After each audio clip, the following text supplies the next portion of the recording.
Doctor!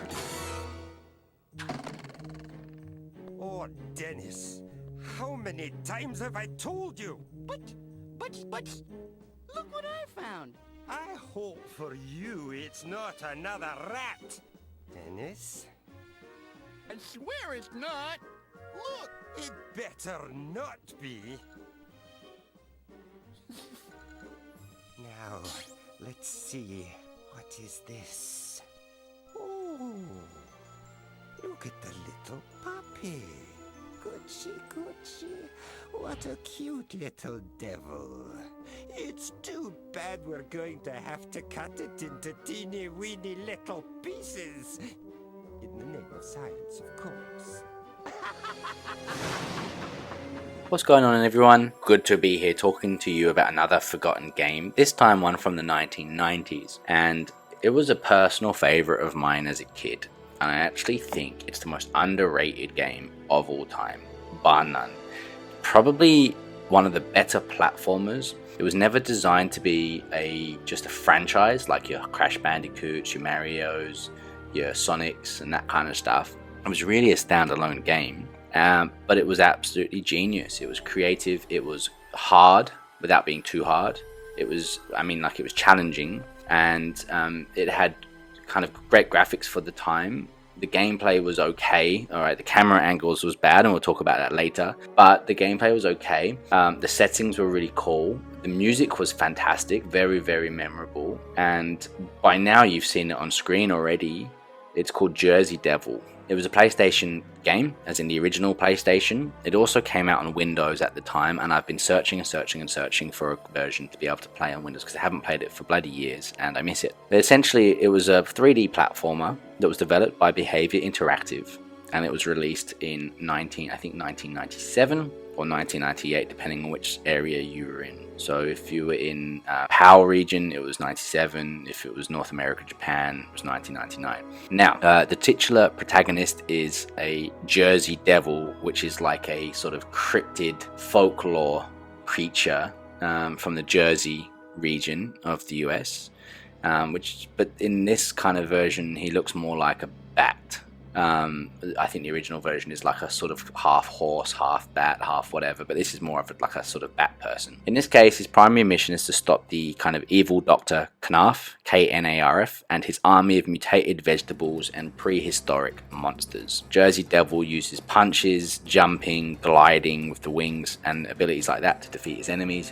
In many areas of the game, it is necessary to collect all 5 letters of Knarf's name in order to proceed, which gives you like a key to open a particular door, which adds a puzzle element also to gameplay, which was great. Jersey Devil is obviously a platform game, and it's set in a 3D world with gameplay dominated by collecting icons. You have little like purple tails, which are lives, pumpkins, which I think is health, and various other things, and you also have to defeat enemies. The player's character of abilities include gliding in order to get out of fatal falls or to reach new areas. So the plot: Dennis, a mutated humanoid pumpkin, enters Dr. Knarf's lab with something he'd found in a small cage.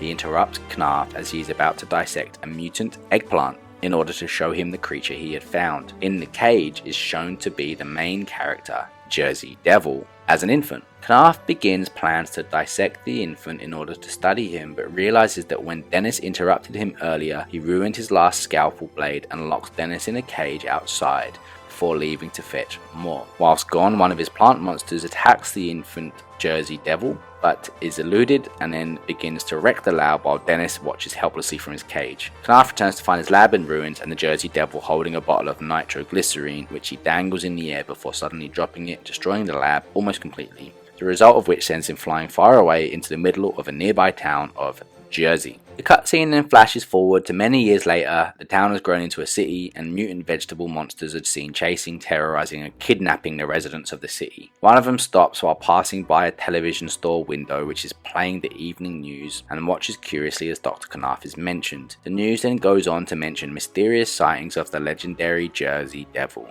as a figure suddenly appears behind the mutant and pulls off the mask that he's wearing, which reveals him to be Dennis. The figure, revealed to be Jersey Devil, leans down and says Boo, scaring Dennis away when he's picked up by Knarf as he drives past in his car. The scene then pans back towards Jersey Devil, finding instead only empty streets before revealing Jersey Devil up on the rooftops, looking down over the city as the title screen appears. Well, you've just seen that clip, I think, before as well. Essentially, it's like this Batman style. Like, it's obviously got some Batman connotations with the disappearing of and the cameras panning and stuff, but it was really, really cool.